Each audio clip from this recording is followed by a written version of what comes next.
नमस्कार, मैं हूं आपके साथ श्वेता श्रीवास्तव। विस्तार से खबरों पर बात करेंगे। पटना कोचिंग सेंटर फायरिंग मामले से जुड़ी एक बड़ी खबर इस वक्त सामने आ रही है। आपको बताते हैं खान सर केस में बड़ी खबर, पुलिस ने खान सर पर केस दर्ज कर लिया है। खान सर के ऊपर अब गिरफ्तारी की तलवार लटक रही है। इससे पहले पुलिस ने खान सर से पूछताछ भी की थी। पटना एसएसपी ने कहा कि खान सर से जल्द दोबारा पूछताछ होगी और अब केस दर्ज कर लिया गया है। बता दें कि 2 जून की रात खान सर के पटना स्थित कोचिंग सेंटर पर जमकर बवाल हुआ था, तोड़फोड़ हुआ था, मारपीट हुई थी, जिसका आरोप खान सर ने राइवलरी कोचिंग सेंटर वालों पर लगाया था। खान सर ने फायरिंग का दावा भी किया था, लेकिन बाद में वो अपने दावे से पलट गए थे। इस मामले में आनंद रोशन समेत 3 आरोपियों को जेल भेजा जा चुका है, लेकिन एक वीडियो उसके बाद वायरल होता है और पूरा मामला पलट जाता है। दावा ये कि खान सर ने जो पहले फायरिंग का दावा किया था वो सही था। हालांकि फायरिंग करने वाले विरोधी नहीं बल्कि खान सर के ही गार्ड्स थे, जिसके बाद उनके दोनों गार्ड्स को गिरफ्तार करके जेल भेजा गया और अब खान सर पर गिरफ्तारी की तलवार लटक रही है। स्थान को आगे बढ़ाने के लिए कर रहे हैं, लेकिन जो मेहनत करेगा वो आगे बढ़ेगा ही।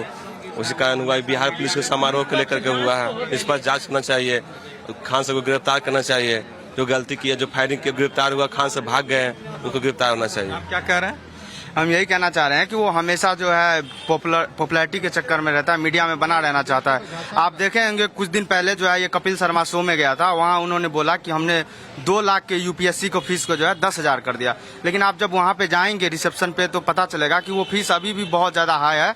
उसका बीपीएससी का फीस 15-20 हजार रुपया है, तो यूपीएससी का तो आप सोच ही सकते हैं कि सबसे कम पैसे में पढ़ाते हैं। कोई कम पैसे में नहीं पढ़ाते हैं, वो बस रिकॉर्डेड वीडियो जो ऑनलाइन रहते हैं वही उसका जो है सस्ते में रहते हैं। 2-4 साल पहले का जो वीडियो रहता है, बाद बाकी जो अभी करंट में पढ़ाते हैं वो जाकर के देखिए, यहाँ से भी ज्यादा उसका जो है फी है हर चीज का।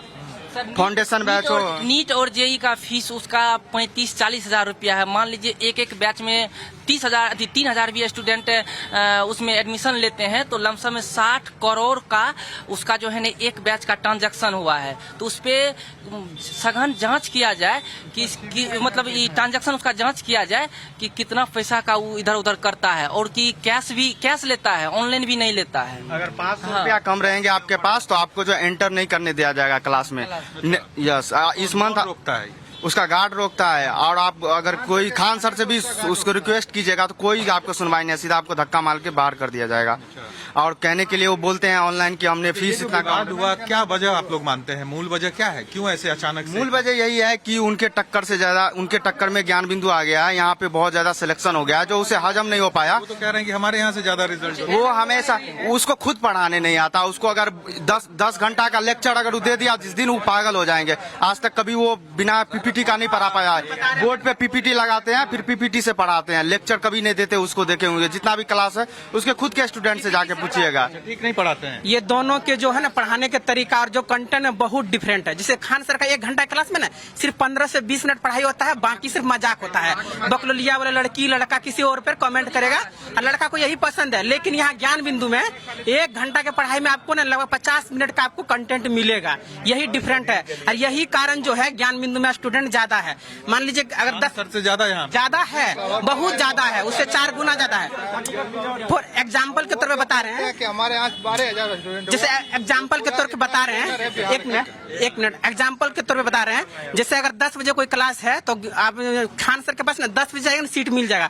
लेकिन यहाँ इतना स्टूडेंट है, आपको नंबर लगाना पड़ेगा 8 बजे आकर के, क्योंकि क्वालिटी है तभी ना इतना भीड़ है।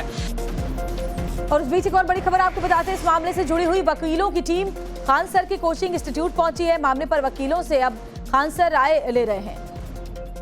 तो क्योंकि एफआईआर दर्ज हो गई है, खान सर के खिलाफ कभी भी गिरफ्तारी हो सकती है, पूछताछ के लिए फिर से तलब किया जा सकता है। ऐसे में अपनी जो लीगल टीम है उससे अब आगे की स्ट्रैटेजी डिस्कस करने के लिए टीम को बुलाया है खान सर ने और उनसे मुलाकात हो रही है। और साकेत हमारे साथ, हमारे सहयोगी ज्यादा जानकारी को लेकर जुड़ गए। साकेत, ये पूरा मामला एक अलग ही मोड़ लेता हुआ नजर आ रहा है। इसका सीधा सीधा मतलब है, जिस तरह से एफआईआर दर्ज की गई है, कि गार्ड्स से जो पूछताछ हुई है उसमें कुछ ऐसा जरूर निकल कर सामने आया है जिसकी वजह से अब खान सर की मुश्किलें बढ़ती हुई नजर आ रही हैं। देखिए, बिल्कुल खान सर के 2 गार्ड के द्वारा जिस तरह से गोलीबारी की गई थी, उसी वक्त ये समझ में आ गया था कि इस पूरे मामले का जो मूल है वो कुछ और ही है। और वही तस्वीर दिखी भी, क्योंकि जब गार्ड से कल पूछताछ की है पटना पुलिस ने, उनको गिरफ्तार किया और उसके बाद पूछताछ हुई। पूछताछ में जो हमें जानकारी मिल रही है सोर्सेज के हवाले से, कई अहम जानकारी गार्ड्स ने दिए। आखिर जब मारपीट हुई, वहां पर हंगामा हुआ, उसके बाद अगर गार्ड गोलीबारी कर रहा है तो कहीं ना कहीं आदेश कहीं से मिला है, उसके बाद वो गोलीबारी कर रहा है। और इसी आधार पर पटना पुलिस पुलिस ने खान सर के खिलाफ एफआईआर किया है कदमकुआं थाने में।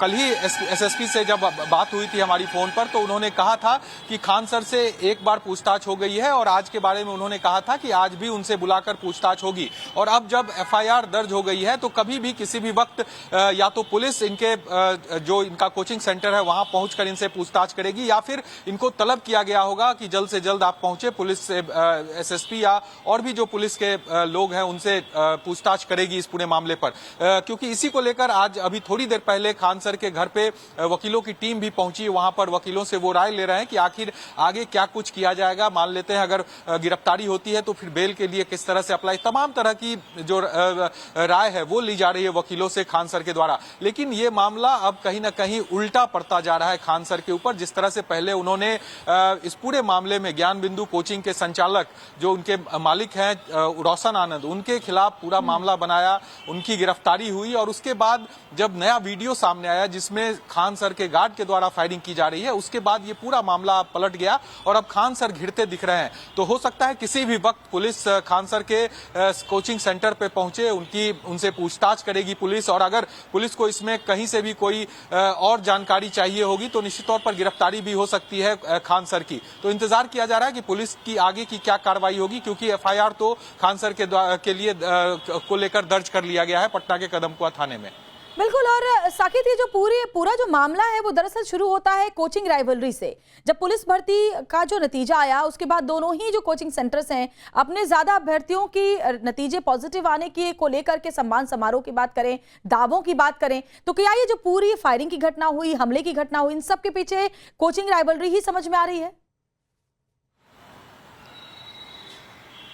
देखिए, बिल्कुल इसमें कोई संदेह नहीं है, क्योंकि खान सर का यहाँ पर दो कोचिंग सेंटर आसपास है, जो खान सर और ये ज्ञान बिंदु जो जिसके रोशन आनंद डायरेक्टर हैं, जिसको पुलिस ने गिरफ्तार किया है। और दोनों के बीच विवाद ये इसी वजह से है क्योंकि जो छात्र खान सर के यहाँ आते थे वो बहुत से बड़ी संख्या में छात्र जो है वो अब ज्ञान बिंदु कोचिंग में भी अपना एडमिशन करा रहे हैं और वहां पर भी छात्रों की भीड़ उसी तरह दिख रही है। जैसा कि कई छात्रों से आज हमने बात भी की तो उन्होंने बताया कि यहाँ पर क्वालिटी एजुकेशन मिलता है। यहाँ पर खान सर बोलते हैं कि पैसा कम, फीस मेरा कम है, लेकिन फीस वास्तविकता में अगर आप जाएंगे तो बहुत ज्यादा फीस वहां पर लिया जाता है। तो इन सब वजहों से अगर आप ये समझिए कि अगर कोई कोचिंग लगातार अपना स्टूडेंट बढ़ा रहा हो और अचानक से उसमें कमी आने लगे और दूसरा कोई कोचिंग इंस्टीट्यूट आगे बढ़ने लगे तो निश्चित तौर पर इस तरह की तस्वीर दिखती है। और ये कहीं ना कहीं उसी का नतीजा है जिस तरह से कोचिंग, ये भी हम कह सकते हैं कि कोचिंग माफियाओं के बीच का ये पूरी लड़ाई है, जिस तरह से पूरी तस्वीर दिखी है। अब देखना होगा कि इस पर क्या कुछ एक्शन होगा, क्योंकि राज्य सरकार भी इसे लेकर गंभीर है। शिक्षा विभाग ने बजाबता